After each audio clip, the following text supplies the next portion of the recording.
he reclaimed his title as the one and only Thor. Oh, spoke too soon. Jane?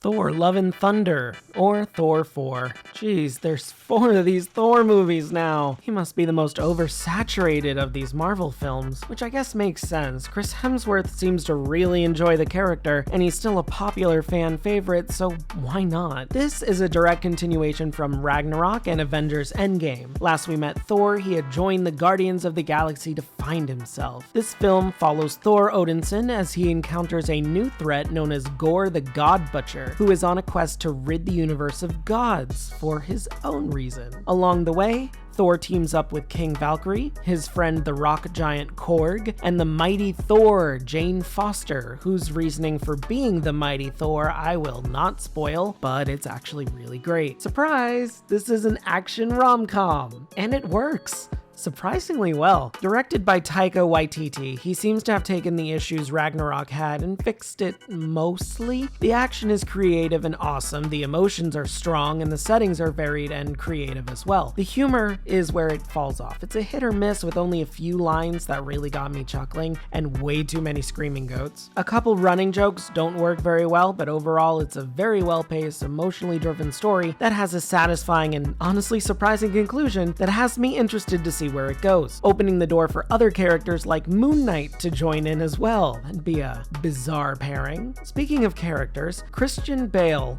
as Gorr is amazing. He brings an incredibly interesting sense of grief and fun to the character that makes him just so much fun to watch and see whenever he's on screen. It's some really good work and he's perfect casting. Chris Hemsworth and Natalie Portman are a power couple once again, but the true star on the hero side is Tessa Thompson as King Valkyrie. She's an absolute joy to watch. Charismatic, enigmatic, sarcastic, strong, and interesting. She honestly could use her own movie or TV series and I would eat it up. She's great and I wish the film used her more than they did, but the focus is on the story of the other characters and that's fine. Speaking of story, it's nothing too particularly complex, but it's serviceable enough. It has a good moral and a strong ending. There's 2 end credit scenes and they easily set up future events for Thor 5 and future projects with the introduction of other gods. I'm gonna say that Moon Knight is definitely going to join Thor at some point. I honestly hope to see it, although it might need a new director. Waititi is good with comedy and color and that fits Thor, but I'm not entirely sure how that would translate with other characters, especially Moon Knight, who is a very different blend. But that's the future and this is now. Anyway,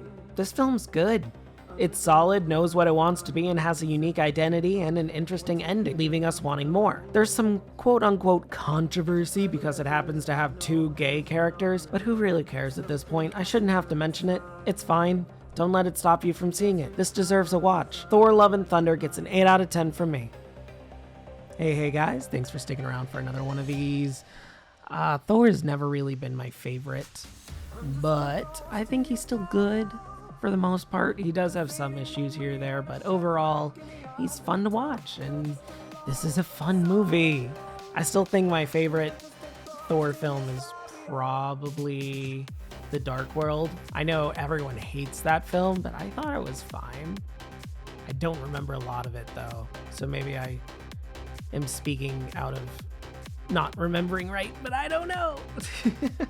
But as far as Marvel films go, this is a good one, and I like the new direction it's going in by the end, so hopefully we get something a little more creative, a little more open for characters to go. There's this really cool scene involving the Shadow Realm, as they put it, where all the color's gone, all the voices are muted, and everything's like floating around on this moon. It looks so cool. I have no idea what the point of it is and why Gorr had like a tent set up there for some reason, but it's still it's fun. It's stupid. I recommend this movie. Definitely give it a watch.